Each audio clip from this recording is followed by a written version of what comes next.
বিসমিল্লাহির রহমানির রহিম। আমি দাঁড়িয়ে আছি 250 শয্যা বিশিষ্ট জেনারেল হসপিটাল পাবনা অর্থোপেডিক্স ওয়ার্ডের সামনে। আমরা ইতিমধ্যে জানতে পেরেছি শোয়েব আক্তার নামে একটি 6 বছরের শিশু, তার বাড়ি চকছাতিয়ানি পাবনা সদর। তাকে এখান থেকে অপহরণ করে নিয়ে খুলনা বিভাগে, খুলনা জেলায় রূপসা একটা স্থান এবং ঘাট এরিয়াতে তাকে সেখান থেকে উদ্ধার করা হয়েছে।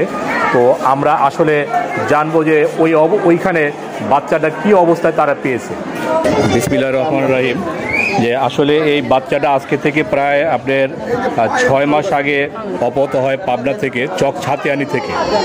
পাবনা চকছাতিয়ানি থেকে এখানে অপহৃত হওয়ার পরে এটা আপনার হিউম্যান রাইটস এবং আপনার বিভিন্ন আইনের সহায়তায় তার এটা গতকালকে আপনার খুলনা রূপসা আপনার একটা ঘাট থেকে তাকে উদ্ধার করেছে। এবং যখন তারা আপনাদের হিউম্যান রাইটসের লোকজন উদ্ধার করে তখন তাকে দেখা গিয়েছে যে তাকে দিয়ে ভিক্ষাবৃত্তি করানো হচ্ছে এবং অপহৃতর পরে তাকে এই যে বিভিন্নভাবে শারীরিক বিভিন্ন জায়গায় তাকে নির্যাতন করা হয়েছে এবং এই যে একটা আঙুল এটা আপনার অটোমেটিকলি আপনার নষ্ট হয়ে গেছে।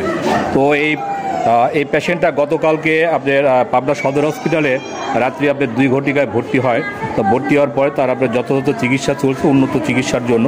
তো এ পর্যায়ে চিকিৎসার আপনার খোঁজখবর নিতে স্বয়ং অত্র হসপিটালের সহকারী পরিচালক doctor Rafiqul Hasan Rimon sir present আছেন।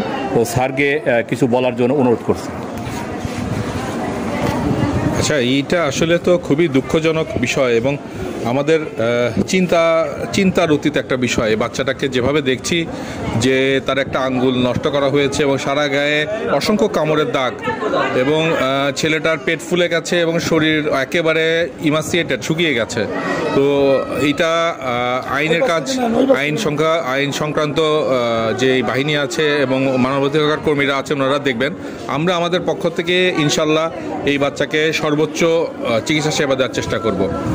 এটা আর সবার প্রতি অনুরোধ যেটা একটু সচেতন হওয়া, যে এই ধরনের ঘটনা যেন ভবিষ্যতে আর না হয়। ধন্যবাদ স্যারকে তার সুন্দর সহযোগিতা করার জন্য। এবার আমরা কথা বলবো সম্মানিত আপনাদের হিউম্যান রাইটসের জয়নাল ভাই, সম্মানিত সেক্রেটারি পাবনা জেলা, যে ওনার সাথে একটু কথা বলবো। আসসালামু আলাইকুম, সবাইকে ধন্যবাদ।